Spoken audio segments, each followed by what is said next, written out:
یہ پڑھ لیا وہ پڑھ لیا، اچھی بات ہے آپ ساری چیزیں کریں، لیکن اس پورے پڑھنے میں میرا خدا سے رابطہ کیسا ہو رہا ہے کہ نہیں ہو رہا؟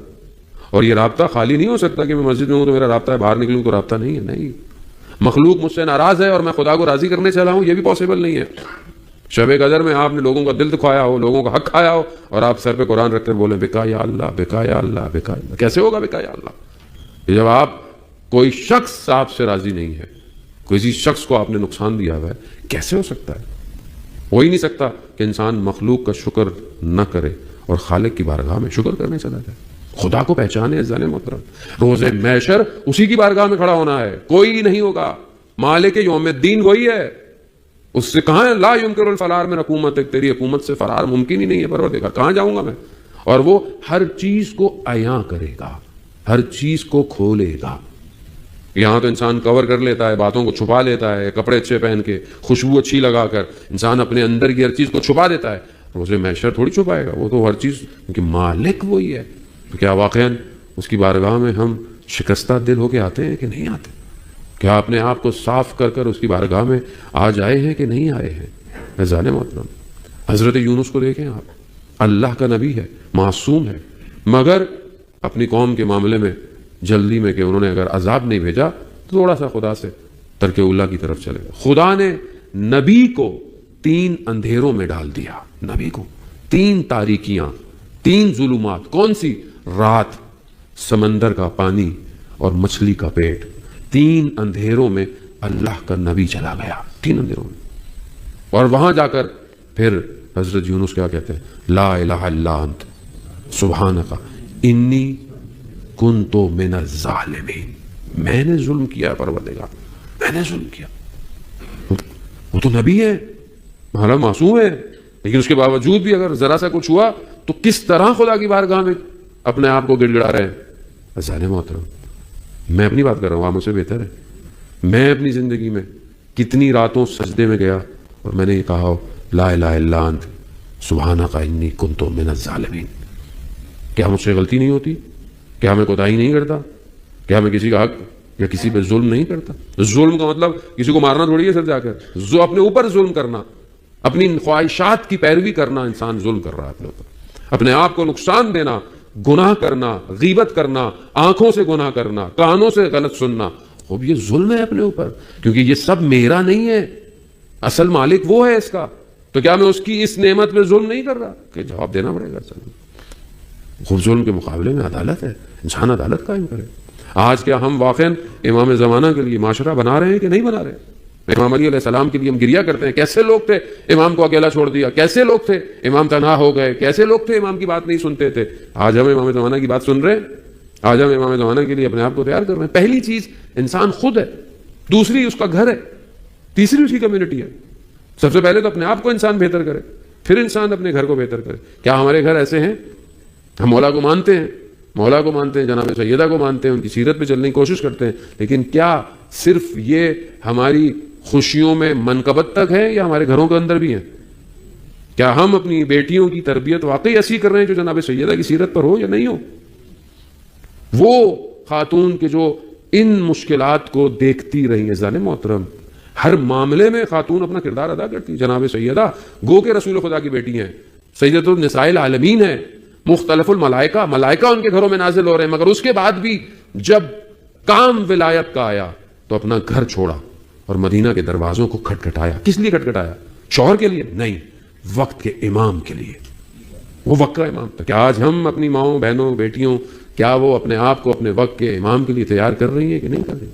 کیا ان کے اندر صبر، پیشنس؟ سوسائٹی آج سوسائٹی میں کتنی اوور آل پوری دنیا، مجھے آپ کا تو اتنا علم نہیں بہت زیادہ، لیکن آج پوری کمیونٹی کے اندر آپ دیکھ لیں، ہر جگہ دیکھ لیں، میں ہر جگہ جاتا رہتا ہوں، مشکلات ہیں.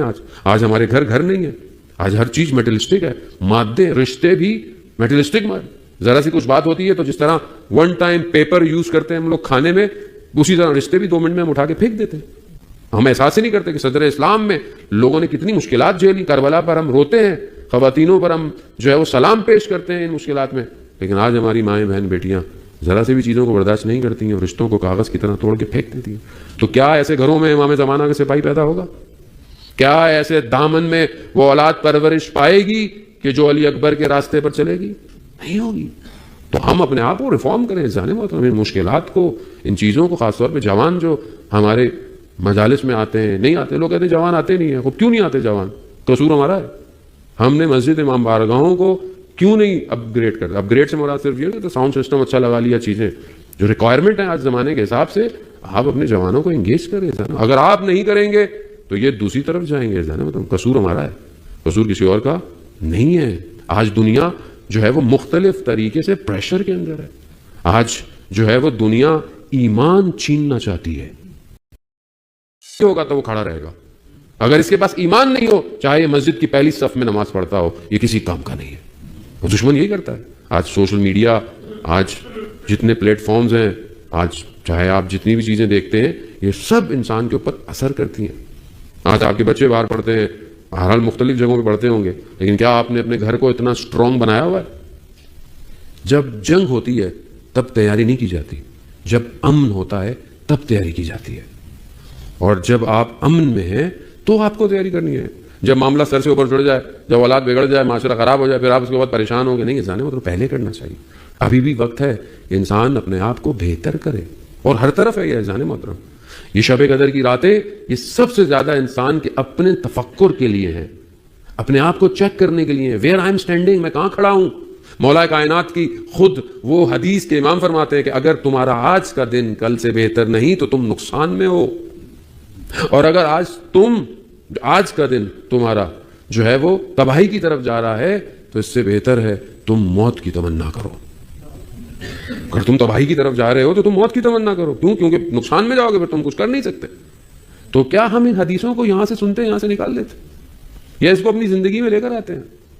اب آپ خود مولا کائنات اور جناب سیدہ کی زندگی دیکھ، بیسٹ ماڈل یہی ہے، بیسٹ گھر یہی ہے۔ قرآن کہہ رہا ہے کہ جس گھر کے اندر اللہ ذکر کو رفعت دے رہا ہے، مسجد نبی میں جب یہ قرآن کی آیت نازل ہوئی تو ایک صحابی نے رسول خدا سے پوچھا، یا رسول اللہ یہ کن گھروں کی بات ہو رہی ہے؟ رسول خدا نے بتایا یہ انبیاء کے گھر ہیں۔ تو ایک صحابی نے اشارہ کیا اس گھر کی طرف، اس دروازے کی طرف جو صرف مسجد نبی میں کھلتا تھا، وہ گھر کسی کا نہیں تھا، صرف جناب سیدہ کا گھر تھا۔ تو اس نے اشارہ کیا، کیا یہ گھر بھی اس میں شامل ہے؟ تو رسول خدا نے کہا یہ گھر ان سب گھروں میں افضل گھر ہے، یہ گھر ہے۔ تو یہ گھر بنا کیسے؟ یہ گھر کی ابتدا کیسے ہوئی ہے؟ سادگی کیسی ہے اس گھر کے اندر؟ چیزیں کیسی ہیں؟ شادی ہو، منقبت پڑھ لی، مولا علی کے ساتھ ہے زہرا کی شادی، لیکن اپنی گھر کے اندر نہ کہیں علی ہے نہ کہیں جناب سیدہ کی سیرت ہے۔ حسین محترم، وہ کیسے روزے محشر آپ جواب دیں گے؟ رسول خدا نے جب مولا کائنات سے پوچھا، علی آپ نے فاطمہ کو کیسا پایا؟ رسول خدا امام علی کیا فرماتے ہیں؟ یا رسول اللہ میں نے فاطمہ کو اللہ کی عبادت میں مددگار پایا۔ تو کیا آج کوئی جوان اپنے لیے اگر کوئی خاتون ڈھونڈ رہا ہے تو وہ اللہ کی عبادت میں مددگار ہے یا کچھ اور ڈھونڈ رہا ہے؟ اصل پرابلم بیس کا پرابلم ہے، شروع کا پرابلم ہے کہ اب آپ ڈھونڈ کیا رہے ہو، آپ چاہتے کیا ہو۔ اصل جس کی ابتدائی ٹھیک نہ ہو تو اس کی انتہا کہاں ٹھیک ہوگی؟ جانے محترم، خوب ہم مولا کے ماننے والے ہیں، ہم عزادار کے ماننے والے ہیں، ہم آپ اپنے ماں باپ کو دعائیں دیں، اپنے آبا اجداد، اپنے بزرگوں کو جو یہاں آپ کے درمیان میں بیٹھے ہوئے ہیں کہ جنہوں نے آپ کے لیے اس عزاداری کو قائم رکھا، آپ تک یہ چیز پہنچائی ہے۔ آپ اگر مسجدوں کے اندر صفوں میں صرف بوڑھے نظر آئیں تو پھر جوانوں کو سوچنا چاہیے کہ وہ کیوں نہیں وہاں جوان آتے باہر مسجد میں، کیوں نہیں مسجدوں کی صفیں ان جوانوں سے بھری ہوئی؟ کیونکہ یہ بزرگ جہاں تک دین لا سکتے تھے لے آئے، اب آگے آپ کی ذمہ داری ہے۔ وہ جنریشن جو ابھی جوان ہے، وہ جنریشن چاہے وہ خواتین ہو چاہے وہ مرد ہو، اسی جنریشن کو امام زمانہ تک جانا ہے۔ تو امام زمانہ تک جانے کے لیے اگر کوئی شخص اپنے گھر کو مینیج نہیں کر سکتا، 2 لوگ 3 لوگ، تو وہ امام زمانہ کی حکومت میں کوئی ڈسٹرکٹ کو مینیج کرے گا؟ جس شخص کے اندر اتنی کیپیبلٹی نہیں کہ وہ گھر کے معاملات میں پیشنس اور صبر نہ دکھا سکے، وہ کل امام زمانہ کی حکومت میں کوئی صبر دکھائے گا؟ نہیں ہوگا، ایسا نہیں ہوگا۔ کیسے لوگ تھے امام کے ساتھ، کیسے لوگ تھے کربلا میں، کیسی ازواج تھیں کربلا کے اندر کہ جب زہیر ابن کین امام کا سن کر فیصلہ آئے، وہ زہیر کتنا فائنینشلی اسٹرانگ آدمی تھا، بزنس مین تھا، دوسرے مسلک سے اس کا تعلق تھا، لیکن جب واپس آیا، جب امام نے بلایا اس کو اور واپس آیا تو اس کی زوجہ نے بولا کیا ہوا؟ تو اس نے بولا کہ مجھے جس بات کا ڈر تھا وہی ہو، یعنی امام نے اگر مجھے بلا لیا تو میں پیچھے نہیں ہٹوں گا۔ تو کیسی خاتون تھی؟ کہا اس سے بہتر اور کیا ہو سکتا ہے؟ تو کیا آج کی خواتین مردوں کو وہ طاقت دے رہی ہیں کہ اگر امام زمانہ بلائیں اور آپ چلے جائیں؟ سوال ہے جانے محترم، ہم اتنے عرصے سے کیا کر رہے ہیں؟ ہم اتنے عرصے سے کیا ڈیولپ کریں. لوگ سوال کرتے ہیں مولانا ہم کیا کریں امام زمانہ کے لیے, ہم یہاں بیٹھ کر کیا کریں؟ بھائی آپ اپنے آپ کو صحیح کریں, آپ اپنے گھر کو اس قابل کریں کہ آپ سے جب کچھ مانگا جائے تو دیں. وہ 3 شرائط, یہ جو میں نے پہلے بھی ایک جگہ بیٹھا ہوا تھا یہیں پہ عرض کی کہ وہ 3 شرائط کو جو امام حسین نے مکہ چھوڑتے ہوئے بیان کی تھی, وہ 3 شرائط ہر امام کے زمانے کے اندر ضروری ہیں. وہ 3 کنڈیشن اگر ہمارے پاس ہیں تو ہم اپنے امام کا ساتھ دے سکتے ہیں. امام حسین نے کیا فرمایا؟ کہا کہ اگر جو اپنے خون کا بذل دے سکتا ہے, خون کی قربانی دے سکتا ہے, پہلی شرط ہے. دوسری, جو لقاء اللہ چاہتا ہے, اللہ سے ملنا چاہتا ہے, اللہ سے ملاقات چاہتا ہے. تیسری, جو دنیا کو ترک کر سکتا ہے. 3 اگر شرائط تمہارے اندر ہیں تب امام نے کہا فل یرحل, بس پھر تم کوچ کرو معنا ہمارے ساتھ. اگر تمہیں جان کا خوف ہے تو مت آؤ, تم خدا سے ملاقات نہیں چاہتے ہو مت آؤ, تم دنیا کو چھوڑ نہیں سکتے ہو مت آؤ. اور ہر شخص کی دنیا الگ ہے. کوئی شخص ہو سکتا ہے سب کچھ چھوڑ دے لیکن چھوٹی چیز نہ چھوڑے. وہ مشہور واقعہ اصفہان کے سلطان کا کہ ایک درویش آیا, کہا چلو یہ اتنا بڑا گھر, اتنی بڑی یہ محل اور یہ وہ, چلو امام حسین کے پاس. اس نے سب چھوڑ دیا, چلا گیا. رستے میں ایک جگہ رکے کہیں پر, جب دوبارہ سفر شروع کیا تو دیکھا وہ جو درویش تھا, جو فقیر تھا, وہ پریشان ہے. کہا کیا پریشانی ہے؟ کہا میرا وہ کاسا, یہ جو میرا برتن تھا وہ نہیں مل رہا. کہا تو کیا ہو گیا؟ چھوڑو, چلو ہم تو امام حسین کے پاس جا رہے ہیں. کہا نہیں, میں اس کے بغیر نہیں جا سکتا, میں کھاتا بھی اسی ہوں, میں پیتا بھی اسی میں ہوں, میں سب کچھ اس میں کرتا ہوں. تو اس سلطان نے کہا میں اپنی محل چھوڑ آیا, تم سے کاسا نہیں چھوڑا جا رہا.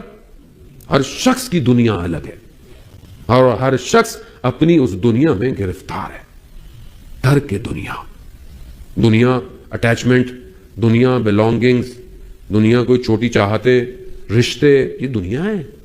اس کو ایڈجسٹ کریں. چھوڑنے کا مطلب یہ نہیں کہ آپ ابھی سے چھوڑ کے پہاڑوں میں چلے جائیں, نہیں, مطلب ہو آپ کے پاس. وہ سمجھنے کے لیے ضروری ہے جانے محترم کہ اللہ سے ملاقات کا مطلب میں پہاڑوں میں چڑھا جاؤں اور بس نمازیں پڑھتا رہوں, عبادت پڑھتا, نہیں. معاشرے میں رہو, سوسائٹی میں رہو, مگر ایسے رہو کہ خدا کے بندے رہو. چاہے گھر کے اندر رہو, تمہارا کردار گھر میں کیسا ہے. مسجد میں اگر بہت اچھے ہو تو اپنی زوجہ کے ساتھ کیسے ہو, اپنے ماں باپ کے ساتھ کیسے ہو, اپنی اولاد کے ساتھ کیسے ہو, اپنے ورکرز کے ساتھ کیسے ہو. مسجد میں بہت اچھے ہو, مسجد میں سارے اچھے ہو, لیکن جو تمہارے پاس کام کرتے ہیں, تمہارے نیچے کام کرتے ہیں, ان کے ساتھ تمہارا رویہ کیسا ہے, تمہارا اخلاق کیسا ہے. عزیزان محترم, صدر اسلام میں ایک جگہ لہو لہان کر دیا اور رسول خدا ایک باغ کے باہر بیٹھے تھے. اس باغ سے ایک غلام, ایک یہودی غلام تھا, وہ جسے منع کیا تھا کہ ان کو سلام تک نہیں کرنا, وہ گزرا تو رسول خدا نے اس کو سلام کیا. اسے غلام تھا, اس کو کبھی کسی نے سلام نہیں کیا تھا. جب اس نے سلام کیا, جواب دیا, کہا کہاں سے ہو؟ کہا فلانی سے. اچھا, وہاں سے تو فلانے نبی تھے. رسول کے اس اخلاق کی وجہ سے وہ اسلام لے آیا. تو آج کیا ہمارا کردار, ہمارا اخلاق دوسروں کو اسلام کی طرف لا رہا ہے یا اسلام سے بدزن کر رہا ہے؟ کیسے ہم اپنے آپ کو عزیزان محترم کمپیئر کریں گے؟ بنی اسرائیل کے 2 بھائی, جس میں سے ایک بہت عبادت گزار تھا اور پہاڑوں پر عبادتیں کرتا تھا, اور ایک بازار میں جس کی دکان تھی. ایک دن چرواہا جو جانوروں کو لے کر جاتا ہے پہاڑوں پر گھاس کے لانے, وہ پہنچا, دیکھا وہ بھائی بڑی عبادت کر رہا ہے, تو اس نے پوچھا میرا نیچے بھائی کیسا ہے؟ کہا بازار میں اس کی دکان ہے, صحیح ہے. کہا جب نیچے جانا تو کچھ میں تمہیں دوں گا, لیتے جانا میرے بھائی کے لیے. کہا ٹھیک ہے. نیچے جانے لگا تو اس نے سٹین جو ہوتا ہے جس میں آپ چیزوں کو سٹین کرتے ہیں, چھانتے ہیں, پانی نیچے گر جاتا ہے اور اوپر رہ جاتی ہے چائے یا چاول جو بھی ہے, تو اس کے اندر اس نے پانی ڈالا, پانی نیچے نہیں گرا کیونکہ اس کے پاس کرامات تھی, اتنی عبادت کرتا تھا, اس کو یہ سب کچھ. تو اس نے وہ دیا اور کہا کہ جاؤ میرے بھائی کو دے دو. نیچے گیا تو بھائی نے پوچھا دوبارہ کب اوپر جاؤ گے؟ کہا کل. کہا مجھ سے بھی کچھ لیتے جانا. اس نے کاٹن کے اوپر فائر, آگ کے انگارے رکھ کے دیے, جبکہ آپ جانتے ہیں کہ کاٹن کو فائر فوراً لگ جاتی ہے, لیکن آگ نہیں لگی.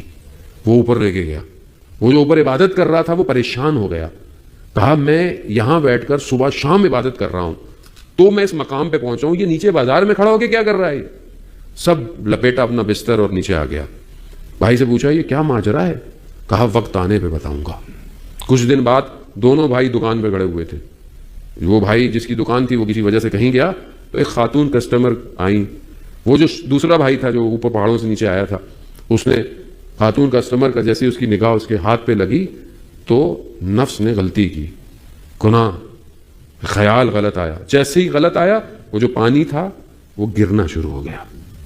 دوسرا بھائی واپس آیا, اس نے بولا کہ پہاڑوں میں اکیلے ہو کر عبادت کرنا آسان ہے, بازار میں کھڑا ہو کر خدا پر توجہ رکھنا